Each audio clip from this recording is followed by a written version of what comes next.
नमो नमः श्रीमात्रे नमः। ओम खं ब्रह्म। अद्य वयं शिशुपालवधमहाकाव्यस्य प्रथमसर्गस्य प्रश्नोत्तरस्य षष्ठभागस्य विषये आलोचनां करिष्यामः।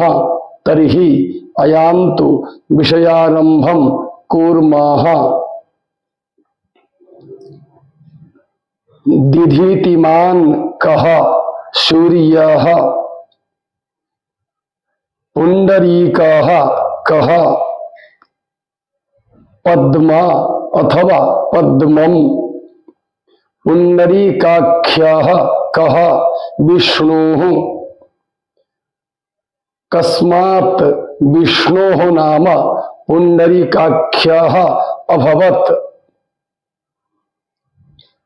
एकदा शिवस्य कृते 1,000 पद्मानि पूजार्थम् आनीतवन्तः।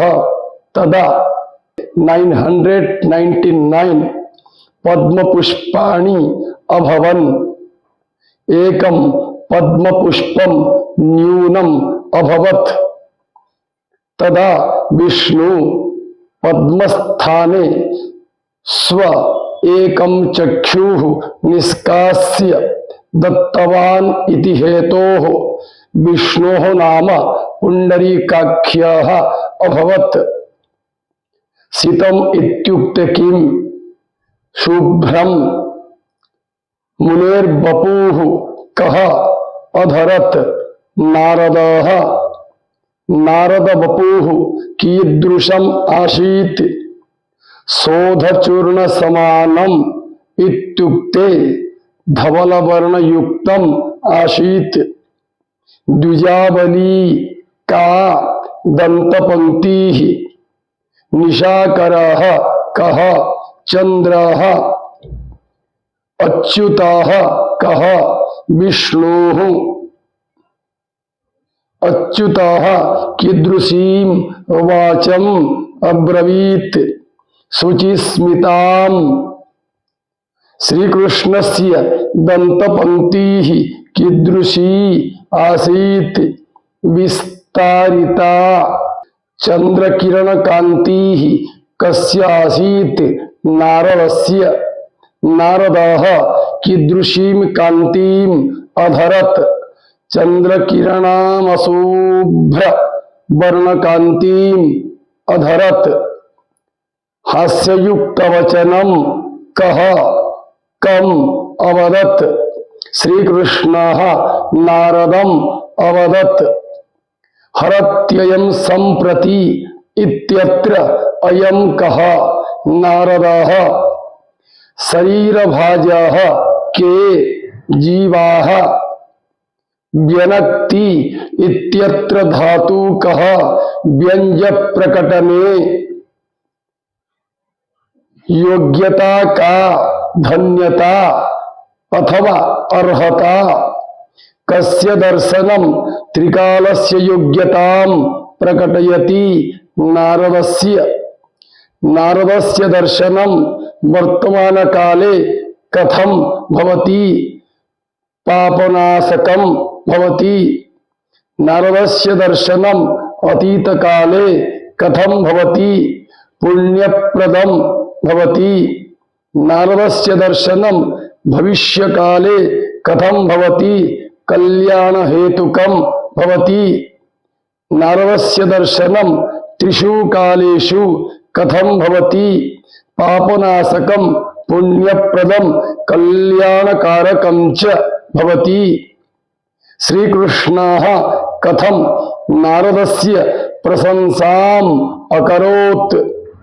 श्रीकृष्णः नारदं कथयति, भोः नारद मुने, भवतः दर्शनं भूतभविष्यवर्तमानकालेषु पवित्रतां प्रकाशयति। यतो हि वर्तमानकाले पापं नाशयति, अतीतकाले पुण्यं प्रयच्छति स्म, भविष्यकाले शुभकारकं भविष्यति इत्येवं प्रकारेण प्रशंसितवान्। नारदस्य दर्शनम केषु कालेषु योग्यतां प्रकाशयति। त्रिषु कालेषु इत्युक्ते भूत भविष्य वर्तमान कालेषु। जगत इत्यत्र प्रत्ययः कः क्वि प्रत्ययः। सहस्रभानुना इत्यस्य अर्थः कः सहस्रसूर्येण। भानुः का सूर्यः। प्रसह्य इत्यस्यार्थः कः बलात्। असंख्य तेजवान् कः सूर्यः। निम्नम् इत्यस्यार्थः कः छिन्नम् अथवा निरस्तम्। ध्वान्तम् दूरीकर्तुं कः शक्नोति सूर्यः। सूर्यापेक्षया कस्य आधिक्यता प्रतिपादिता अस्ति। नारदस्य। अज्ञानान्धकारं कः सूर्य तेजापेक्षया शरीर तेजसा दूरीकर्तुं शक्नोति नारदः।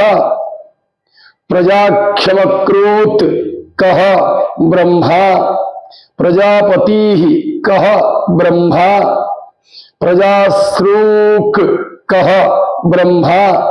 श्रुतीनां रक्षार्थं ब्रह्मा कम् असृजत् नारदम्। निधिः कः संपत्तिः।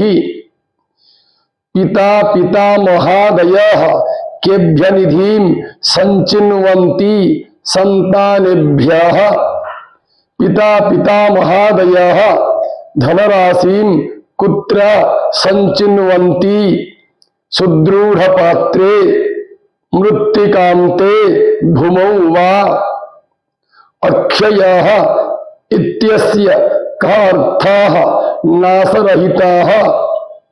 गुरुः कः उपदेष्टा। संप्रदाय प्रवर्तकः। नारदस्य गुरुः कः ब्रह्मा। पिता अपि गुरुर्भवति इत्यर्थः। अक्षया का श्रुतिः अथवा वेदः। ब्रह्मा कस्मान्निश्चिन्तोऽभवत्।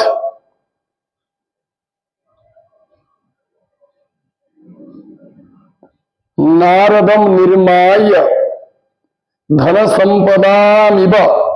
अत्र अलंकारः कः उपमालंकारः।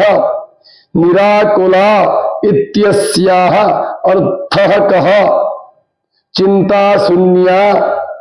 निराकुलः कः अभवत् ब्रह्मा। निराकुलाः के अभवन् पिता पितामहादयः। कस्य विलोकनात् श्रीकृष्णः कृतकृत्योऽभूत्। नारदस्य विलोकनात् कृतार्थः कः श्रीकृष्णः।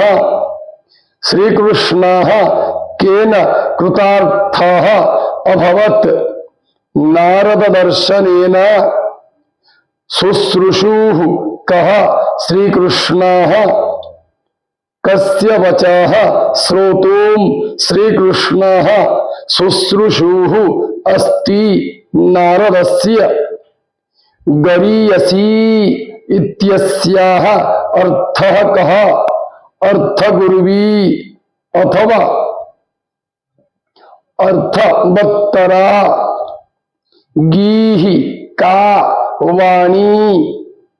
अद्य एतावत्पर्यन्तं षष्ठभागस्य विषये वयम् आलोचनां कृतवन्तः।